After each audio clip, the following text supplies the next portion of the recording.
Le village oublié. Autrefois, au cœur de la savane, vivait un village prospère, Ndjamba.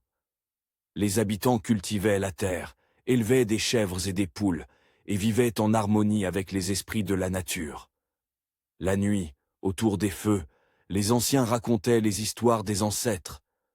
Les enfants riaient, les tambours résonnaient dans la nuit chaude.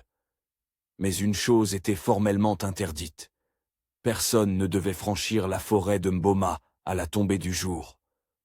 On disait qu'au-delà de ces arbres tortueux, les esprits anciens rôdaient, cherchant des âmes à égarer. Les villageois respectaient cette règle. Tous, sauf un. Un jour, un jeune chasseur du nom de Kambo décida de défier la loi sacrée. Arrogant et intrépide, il riait des mises en garde. Des esprits, ce sont des histoires pour effrayer les enfants. Par bravade, il s'aventura seul dans la forêt à la nuit tombante. Les arbres semblaient seuls l'observer. Le vent murmurait des mots oubliés. Kambo n'avait pas peur, jusqu'à ce qu'il entende un cri. Pas un cri humain. Un cri déchirant, glacial, qui semblait venir de partout à la fois.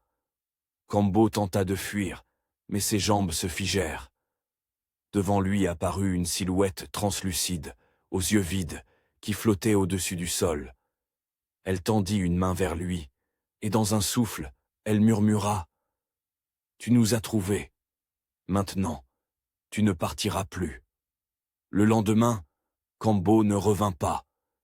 Ses empreintes menaient à la lisière de la forêt, puis disparaissaient. À partir de ce jour, le village de Ndjamba changea. Les récoltes se fanèrent. Les animaux moururent mystérieusement.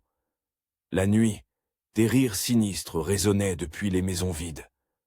Les villageois comprirent qu'une malédiction s'était abattue sur eux. Ils prièrent les esprits, offrirent des sacrifices, mais rien n'y fit. Un par un, les habitants disparurent, souvent à la tombée de la nuit. Certains disaient avoir vu des ombres glisser entre les huttes. D'autres parlaient d'yeux rouges, les observant depuis l'obscurité. En moins d'un mois, Ndjamba devint un village fantôme. Des décennies passèrent. Les cartes oublièrent Ndjamba. Les anciens parlaient encore de lui, dans des chuchotements effrayés. Ne va jamais vers le sud. Ndjamba est maudit. Mais en 2017, un jeune étudiant en anthropologie nommé Sekou entendit parler de cette légende.